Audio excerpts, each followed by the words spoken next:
potentiel qui est dans la vie de cet homme. C'est un homme de parole. Alléluia. Amen. C'est un docteur de la parole. Ce soir, tu vas acclamer le Seigneur. Nous allons recevoir le docteur Zadi Zozoro. Amen.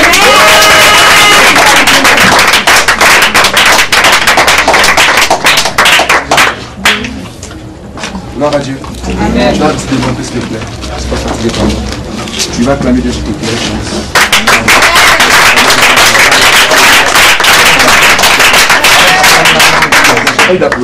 Vous savez, le mot acclamation, c'est le mot clameur. Alléluia. La Bible dit qu'Israël a poussé des cris de joie, des clameurs, et ça va tomber des murs de Jéricho. Je prends une chose, quand tu vas pousser des cris de joie, c'est l'acclamation qui vient de ton cœur. Les murailles dans ta vie tomberont. Tu vas acclamer Dieu, la semence de Dieu destinée. Tu vas acclamer Dieu parce que tu as une ennemi qui vient de Dieu. Donc, si tu peux, va compter 1, 2 et 3, tu vas acclamer de 6.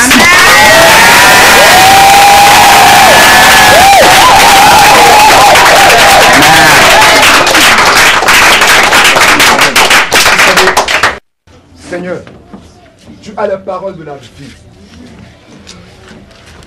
Parle-nous, Seigneur Jésus-Christ. Nous t'écoutons. Seigneur Dieu, que cette parole s'accompagne de feu. Et que Père éternel Dieu, la voix sera entendue, que le miracle se produise au nom de Jésus. Amen. Éternel des armées, qu'aucun esprit impur ne supporte ces paroles, papa. Et que si dans l'aventure, dans la vie de quelqu'un, il y avait un blocage, je prophétise que Père éternel Dieu, ce blocage est brisé. Non, non. Éternel des armées, ta parole déclare que ta voix fait enfoncer les biches, papa. Oh, tu dis que nos pieds sont semblables à ceux des biches. David dit, comme une biche soupire auprès de courant d'eau, et si mon âme soupire après toi. Donc tu veux nous dire que les biches que tu n'as pas fait enfoncer, ce sont tes enfants, papa. Père, je prophétise que ta parole enseignée, ta parole prêchée, fasse enfanter le miracle de quelqu'un. Seigneur Dieu, je déclare et je décrète que ce que ton peuple attendait, il le possède maintenant, au nom de Jésus-Christ. Je te bénis, papa, parce que la grâce royale, l'onction royale, l'onction d'impact s'attache à leur vie au nom de Jésus-Christ. Et tous ceux qui se lèvent contre leur vie rencontrent la destinée de Aman au nom de Jésus-Christ. Père, merci. Merci. Et que la gloire, la louange, l'adoration te soient rendues au nom puissant de Christ de Nazareth. Amen. Amen. Nous commençons notre nom de venir parler à votre peuple. Alléluia. C'est bien, tout le monde ne le sait pas. Que Dieu vous bénisse. Amen. Pour prendre la Bible, nous allons courir parce que nous sommes plus par le temps. Alléluia. On va faire le livre de Genèse. Chapitre 15, le verset 13. Et l'Éternel dit à Abraham, sache que tes descendants seront étrangers dans un pays qui ne sera point à eux. Et ils seront asservis et on les opprimera pendant 400 ans. Mais je jugerai la nation à laquelle ils seront asservis. Et ils sortiront ensuite avec de grandes richesses. Toi tu iras en paix vers tes pères et tu seras enterré après une heureuse vieillesse. Amen. Merci Seigneur de Dieu. Est-ce qu'on peut lire dans Genèse 29, 18? Genèse 29, le verset 18. Jacob aimait Rachel et il dit, je te servirai 7 ans pour Rachel, ta fille cadette. Amen. Ok, c'est bon. Alléluia. Gloire à Dieu. Mets ta main sur ton cœur, tu as parlé avec moi. Seigneur, merci parce que tu nous parles. Tu nous parles. Que nos oreilles s'ouvrent maintenant même.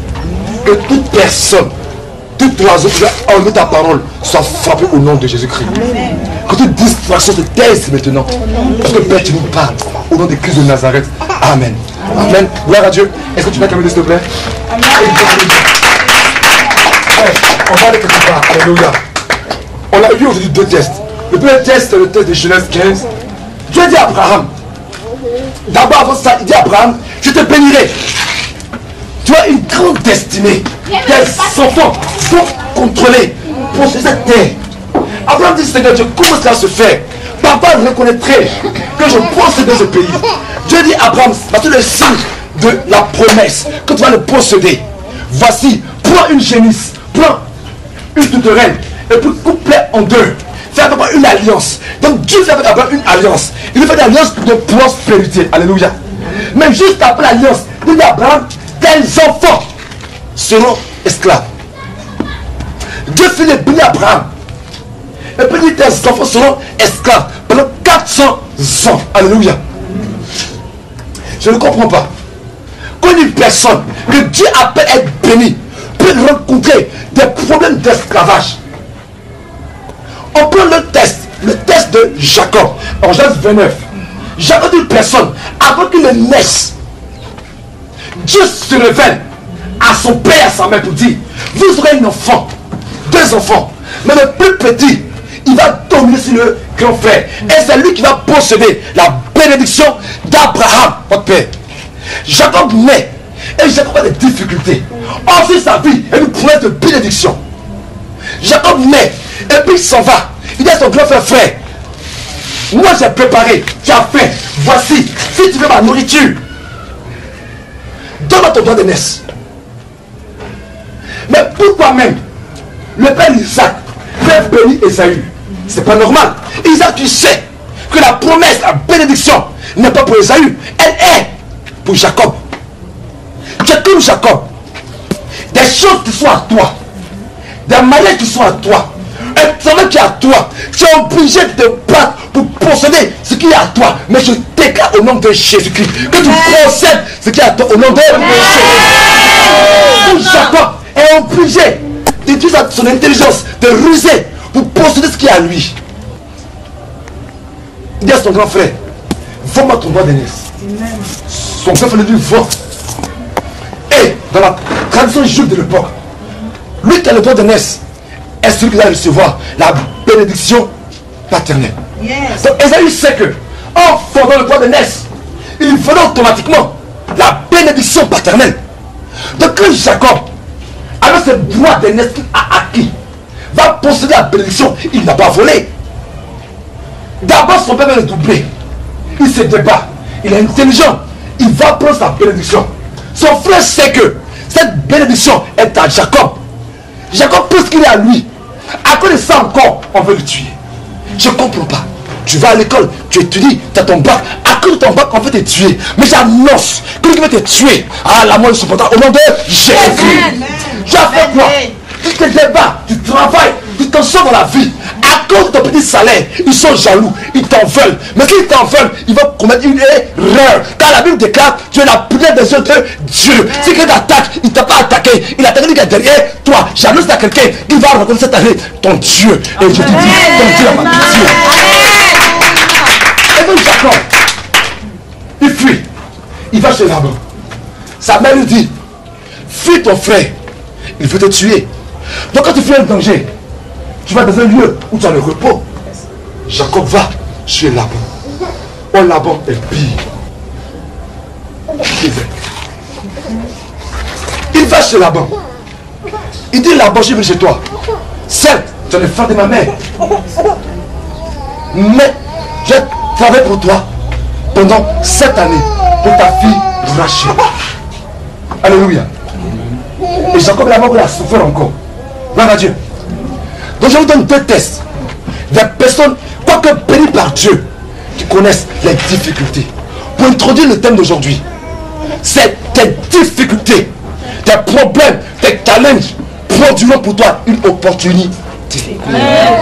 Tu n'as quelqu'un qui dans ton problème, il y a une porte qui va s'ouvrir pour toi au nom de Jésus. Le mot opportunité vient du mot aux portes. Dans une opportunité, il y a une porte qui s'ouvre. Quand tu vas trouver un problème, frère, ce n'est pas un problème. Regarde bien dans le problème, il y a une porte qui est ouverte au nom de Jésus. Regarde, il y a une porte qui est ouverte, frère. Est-ce que tu ne vois pas bien? Ça ne pas une porte, c'est un portail, frère. Je dis à quelqu'un, vois-tu passe par la porte? Il passe par le portail. Si c'est trop serré, Dieu va vous donner un portail.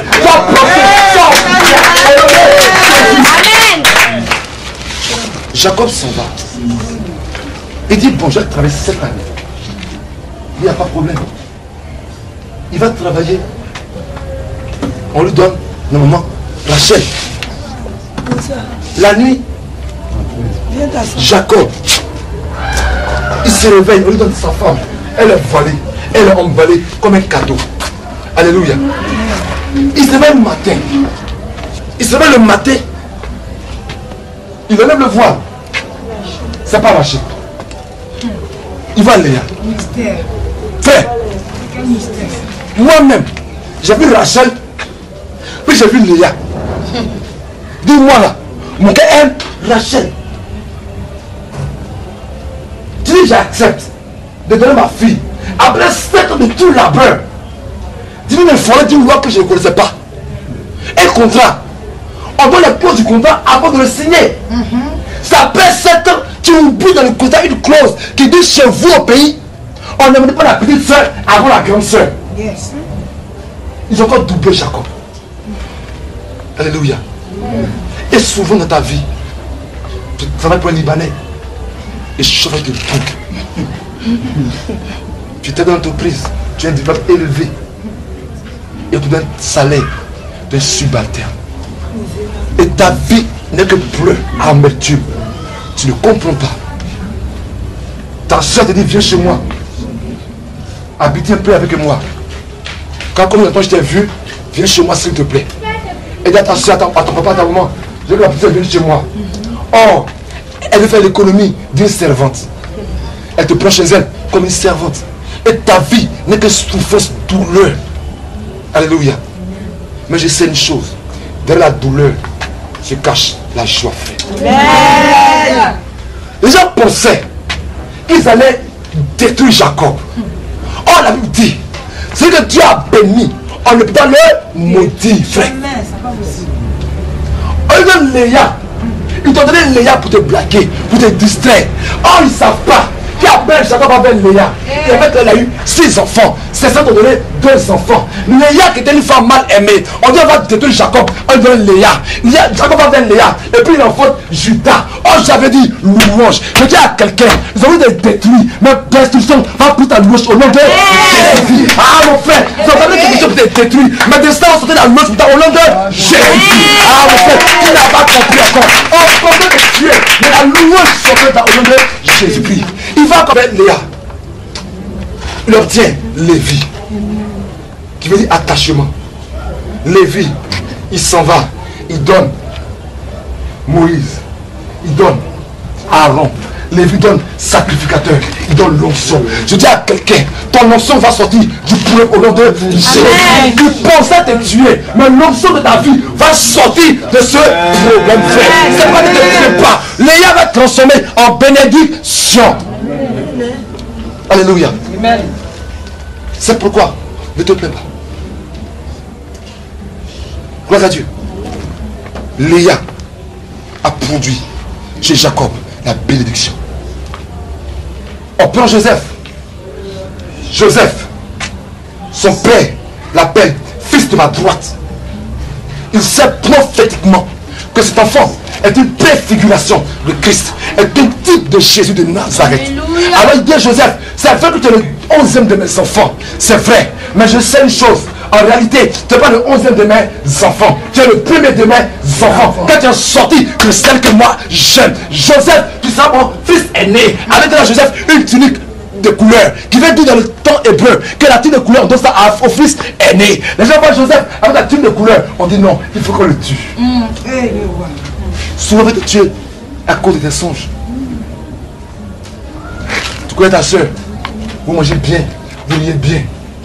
Quand on lui dit, ah, il y a un blanc qui vient venir pour la marier, automatiquement, ta soeur est ton ennemi. Ton songe, ton rêve, ta prophétie transforme un ami en ennemi. Joseph, il marchait bien ses frères. On dit le doux Joseph, le notre bon petit Joseph. Même matin, il a eu un songe où Dieu dit tu vas être devant tes grands frères. Automatiquement, on veut le tuer. Sinon, tu peux devant te tuer. Pourquoi? À cause de ton songe. On t'attaque à cause de quoi? Pas de ton aujourd'hui, mais de ton lendemain. On t'attaque à cause de ce qui est en toi qu'on veut détruire. Mais c'est une chose, quand Dieu donne quelque chose, nul ne peut la détruire. Ils vont nous faire descendre, mais ils ne peuvent pas détruire au nom de Jésus. Gloire à Dieu. ses frères pour les aider. On le prend. On dit, voici où on a eu. Son père n'est pas là. Sa mère est décédée. Personne ne va le défendre. On le jette dans une tour. On veut le tuer. On le prend. On le va aux Ismaélites. Il amène chez Potiphar. Chez Potiphar, Joseph. Il est intègre. Il est saint. La femme de Potiphar dit, cet homme, je saute avec lui. Il dit, je ne veux pas. Le diable prend encore Joseph. On le met encore en prison. On veut le détruire. Il va de mal en pire. Mais les gens ne savaient pas qu'il ne va de mal en pire. C'est au contraire le cheminement normal vers la gloire. Parce que dans le sens de Dieu, la gloire d'abord commence par l'abaissement, frère. Si tu n'es pas encore abaissé, tu ne seras pas glorifié, frère. Il y a quelqu'un, quand on t'abaisse, c'est pour te glorifier. Vous avez Joseph, je Potiphar, pensant le tuer. Oh Joseph, Dieu dit à Joseph, tu seras premier ministre en Égypte. Mais un premier ministre qui ne sait pas gérer les finances, il ne peut pas. Donc on va le tuer. Au contraire, on poussait Joseph de sa destinée. En même Joseph Potiphar, il acquiert la lave de la gestion des biens matériels. Il acquiert ça. Satan dit non, il est venu trop. Il fallait que je le tue encore. On le prend en prison. Or, il ne savait pas qu'il le poussait davantage vers la gloire. Parce qu'en prison, Joseph apprend la gestion des hommes. Les gens pensent te tuer, mais au contraire, ils te poussent vers ta gloire. Il y a quelqu'un, ne te plains pas. Ton ennemi te pousse vers ta gloire. Amen. Ton ennemi te pousse vers ta gloire. C'est pourquoi arrête de pleurer quand ça lit quand ton ennemi vient frère. Car c'est une bénédiction. En Deutéronome 28, Dieu dit, voici toutes les bénédictions qui viendront sur toi. Ils viendront contre toi par un chemin, mais ils ne feront pas 7 chemins. Je dis à quelqu'un, l'ennemi est une bénédiction. Goliath est une bénédiction. Arrête de blâmer. Quand il vient contre toi, Dieu veut te lever. Amen. Alléluia. Amen. Joseph a été poussé dans les difficultés. Le contraire, c'était pour l'élever.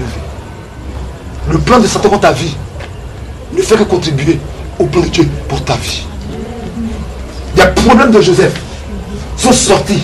La gloire pour Joseph. La promesse de Dieu sur Israël. Et Joseph emmène Israël les 70 en Égypte. Pharaon meurt. Satan veut les détruire. Il dit, vous, je vous quitter à longtemps. Comme Pharaon vous défendait, maintenant il est mort, je vous asservi. Et pendant près de 400 ans, Israël était asservi en Égypte. On va dire, mais comment le peuple de Dieu peut être asservi, être esclave? Comment lui, il avait un vainqueur, peut être vaincu? Mais mon frère, ce n'est pas une défaite. Car Dieu savait que Israël devait écrire et lire la loi. Israël devait écrire et lire la loi. Or le peuple qui avait l'écriture en ce temps, c'est le peuple égyptien. Et donc il fallait emmener le peuple de Dieu en Égypte pour apprendre l'écriture. Dieu savait qu'une personne, comme avec Bezalel, allait construire le tabernacle. Or, le peuple le plus compétent dans la construction des pyramides, c'était l'Égypte. Et donc Dieu a amené Israël en Égypte pour apprendre la construction du tabernacle. Quand Dieu t'a donné une difficulté, frère, c'est pour t'apprendre quelque chose. Amen. Cette difficulté est une opportunité. Et j'ai compris une chose. Quand Dieu veut transférer un enfant de Dieu, la grâce qui est dans un lieu, il a mis cet enfant en esclavage dans ce lieu. Quand Dieu veut te transférer la grâce qui est dans un domaine, j'ai une femme dans une entreprise, il t'amène là-bas comme esclave. C'est pourquoi ne te plains jamais. Est-ce que quelqu'un avec moi s'il te plaît? Est-ce que tu peux acclamer s'il te plaît? Alléluia. On ne parle d'une femme qu'on appelle Naomi, qui dit grâce, bonheur, joie. Naomi a une crise en Israël. Elle sort, elle va au pays de Moab. Là-bas son mari meurt. Ses deux fils meurent. Elle revient, elle change de nom. Elle s'appelle Mara, amertume. Elle dit, j'ai de l'amertume. Mais Naomi, cette amertume était une contribution de Dieu pour le mettre de la gloire, frère. Parce que quand son fils est mort, Ruth est revenue en Israël. Ruth a rencontré Boaz. Et ce Boaz était un ancêtre de Jésus de Nazareth. Son Dieu de David va écarter des fils de Elkanah pour donner une destinée. Tu penses que tu as perdu un mari. Oh, ce bel homme Je l'aimais. Il est venu dire il ne veut plus de moi. Mais Dieu a écarté l'enfant de Elkanah pour te donner une grande mère de Jésus de Nazareth. Amen. Et des choses tu penses que tu as perdu. Mais tu l'as perdu. Laissez l'enfant de Dieu. Tu l'as perdu. Tu dois acquérir quelque chose, frère. Je vais te donner une histoire vraie. Et puis après, j'ai un conte. Une histoire vraie. J'étais encore très petit, 8 ans, 9 ans, on est dans le champ. Et puis, arrivé au champ, on a traversé l'eau, puis je causais avec mes frères. Puis à un moment donné, j'ai crié. J'ai commencé à donner mon habit. Fourmi m'a piqué. Mais au champ, il dit une vraie fourmi. Donc j'ai crié, puis mes frères se moquaient de moi, j'ai donné mon habit dedans. Alors la fourmi. Mes frères se moquaient de moi, je pleurais. Une vraie fourmi au champ. Tu t'imagines, un enfant. Mais quand j'ai fini d'enlever mon habit, la fourmi, je se moquait de moi si je pleurais. J'ai commencé à porter mon habit, après apporter mon habit, j'avais amené une machette. Donc quand la fourmi a piqué, j'ai laissé la machette. Qu'est-ce qu'une machette? Devait une douleur de fourmi. Donc après maintenant, je me dis que frère, il faut prendre la machette. Je vais prendre la machette. À côté de moi, elle est tombée sur un scorpion. Juste à côté de moi. La fourmi n'est pas venue me tuer, elle vient me sauver d'une piqûre mortelle. Et depuis que tu arrives, pas pour te tuer, c'est pour te sauver. Et une femme, elle devient un pays. Elle sautait de présence dans ce pays. Et puis, elle a rencontré Jésus. Le pasteur a dit, c'est vrai que tu as des biens, c'est vrai, une bonne position. Mais cet homme-là, il faut le laisser. Donc elle a dit, on présente, c'est vrai que tu veux tout ce que je veux. Mais pardon, qu'on arrête. Et quand ils ont arrêté, tous les gardes du corps qui la protégeaient, qui venaient sur sa maison, ils sont repartis. Le surlendemain, des braqueurs sont venus dans sa maison, ils ont tout vidé. Mais ils ont déménagé la maison. Ils ont fait que la poussière et les murs. Ils ont vidé la maison. Elle est chez le pasteur, elle se plaint. Je ne comprends pas. J'accepte Jésus de Nazareth. Et puis, vraiment, j'ai abandonné ce monsieur. Mais quand même, ce qu'il m'a donné, je n'ai pas volé. Pourquoi Dieu fait que maintenant je n'ai plus rien? Si je savais, le pasteur dit laisse. Tu ne sais pas ce que Dieu fait. 3 jours après, coup d'état dans le pays. On enlève le président. Et quand c'est comme ça, les militaires, ils cherchent tous les proches du président. Ils rentrent dans la maison de la femme. On lui a dit, dans tel quartier, il y a une femme, comme ça. Elle est aussi une militaire du président. Ils rentrent dans sa maison, on voit la femme, on regarde la maison, on voit rien. On dit non, c'est pas elle, c'est tombé de maison. Parce que c'est la femme du président. Cette maison, ça me plaît. Là, tu avais un plasma, tu avais un home cinéma, mais une maison vide où il y avait de la poussière. Si ce n'est pas la maison, frère. Si tu n'avais pas volé, elle serait morte avec ses pieds, frère. Si on te vole pour te délivrer. Tu parles bien. Donc arrête de te plaindre. Arrête de te plaindre. Dieu dit, nul ne se plaint avec justice.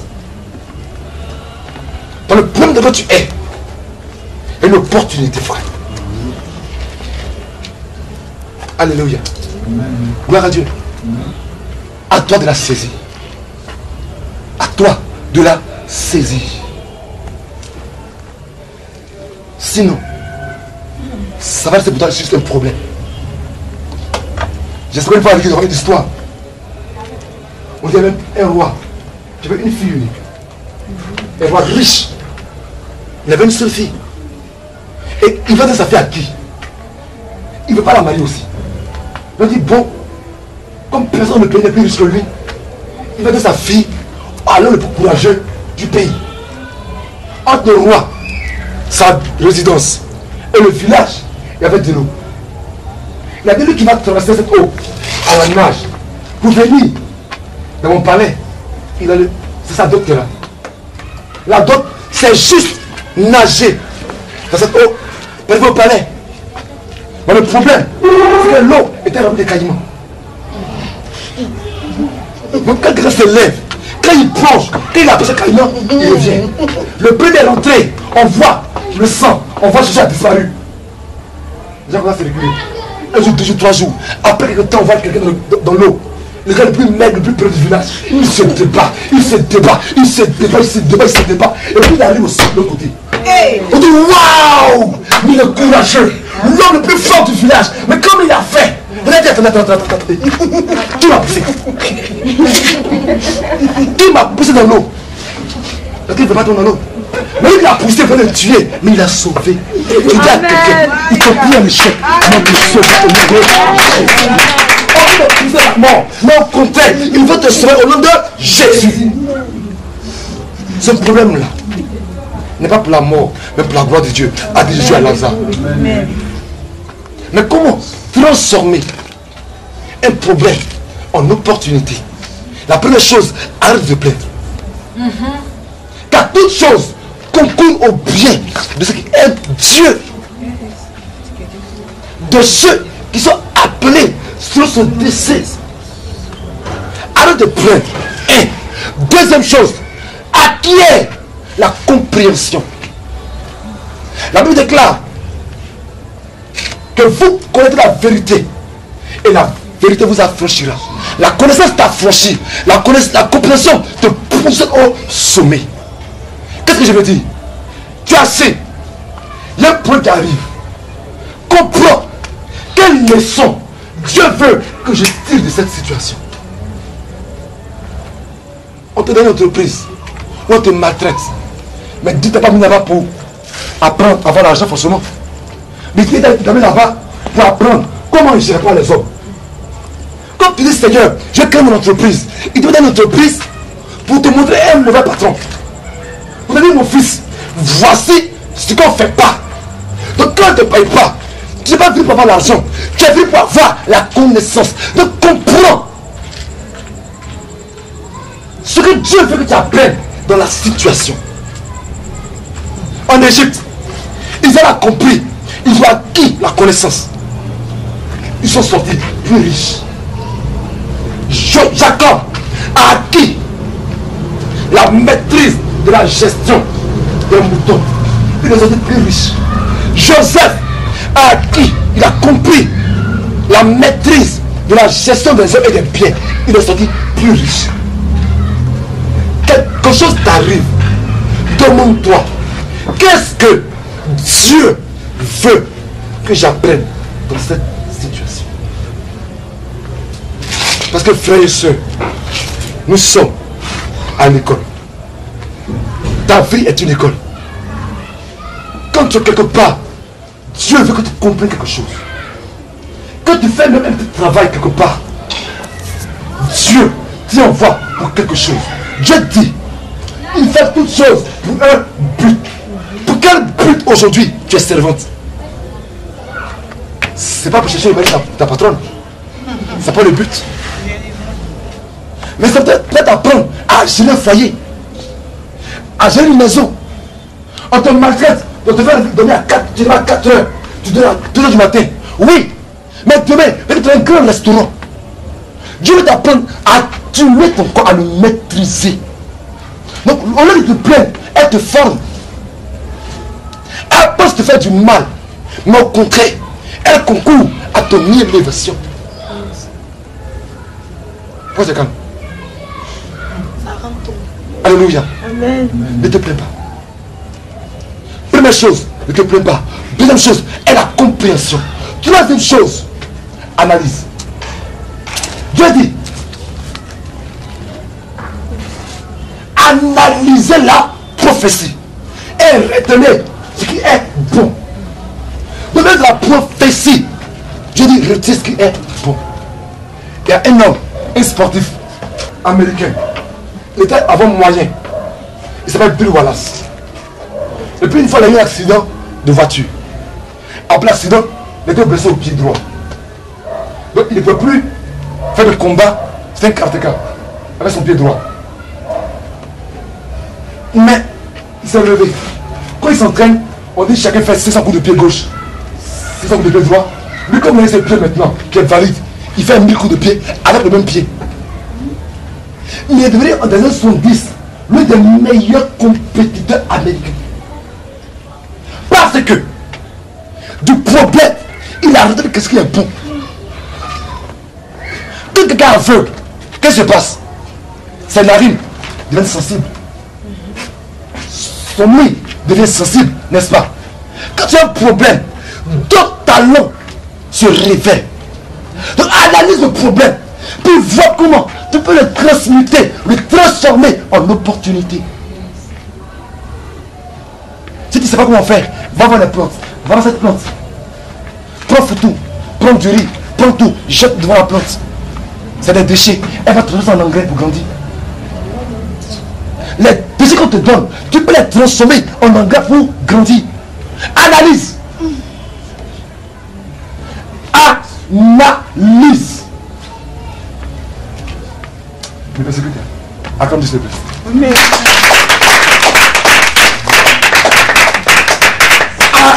Analyse.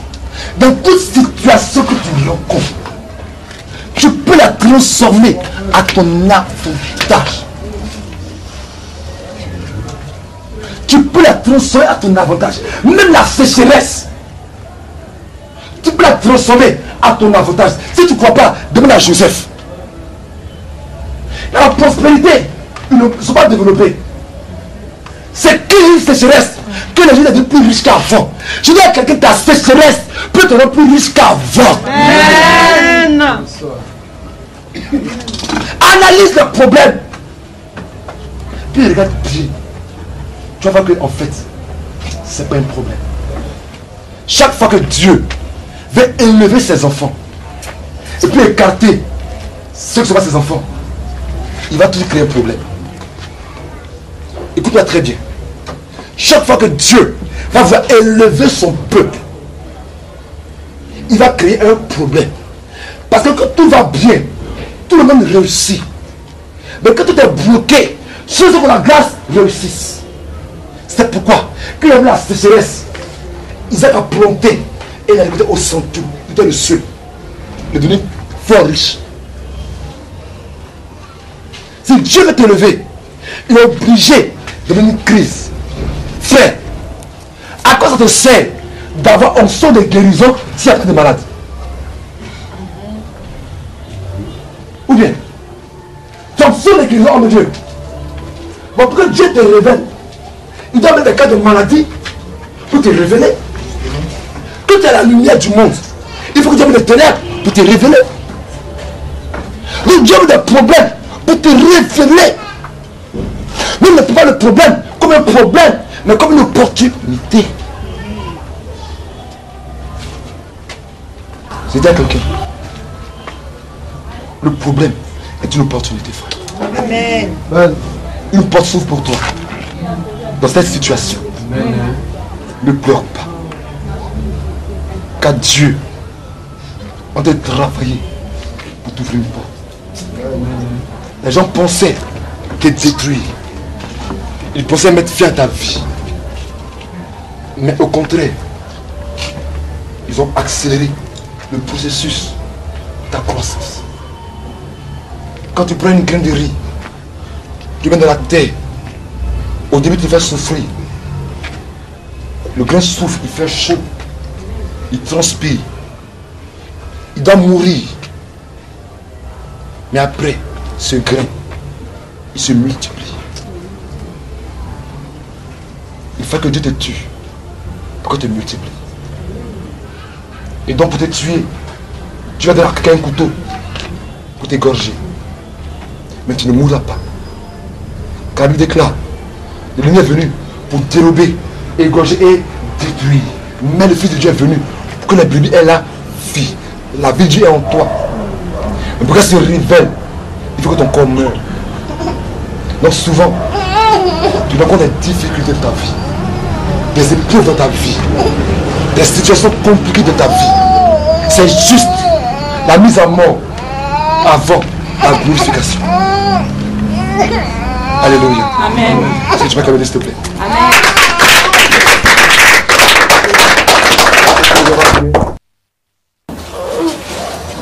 Seigneur mon Dieu, mon roi, je veux te dire merci pour ta parole, Seigneur Jésus-Christ. Que Seigneur, Papa, les difficultés que ton peuple rencontre se transforment en opportunité. Yes. Seigneur Dieu, que des vies changent après ce message, Papa.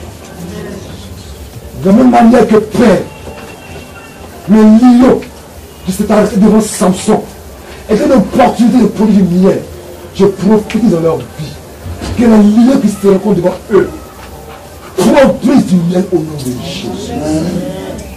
Père, merci, car tu multiplies tes enfants. Tu multiplies tes enfants. Que la gloire, la louange et le règne te soient rendus au nom de Jésus de Nazareth. Amen. Amen.